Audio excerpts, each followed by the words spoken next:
Η μαγεία των Χριστουγέννων ζωντάνεψε σήμερα στο Μακάριο Νοσοκομείο.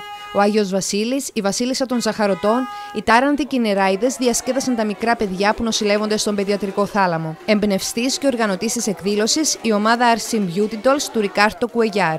Μοίρασαν δώρα και ευχές στα παιδιά και χόρεψαν στους ρυθμούς χριστουγεννιάτικων τραγουδιών.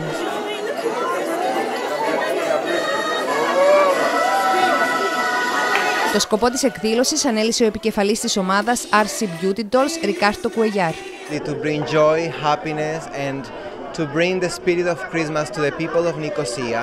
Let's not forget that Christmas is about giving, it's about being happy and it's about just following the Christmas spirit. Η Τούλα Κυρακοσιάν, εκ μέρους του Συνδέσμου Ευημερίας Ασθενών του Μακάριου Νοσοκομείου, ευχαρίστησε τους διοργανωτές για την εκδήλωση. Να ευχαριστήσω που οργάνωσαν αυτήν την υπέροχη εκδήλωση και δώσαν τόση πολύ χαρά στα παιδιά μας. Οι διοργανωτές της παράστασης «Η Μαγεία των Χριστουγέννων» δημιούργησαν μόνοι τους τα εντυπωσιακά γιορτινά κοστούμια που φορούσαν. Στη συνέχεια παρέλασαν σε κεντρικές οδούς της πρωτεύουσας, μεταδίδοντας το γιορτινό πνεύμα σε μικρούς και μεγάλους.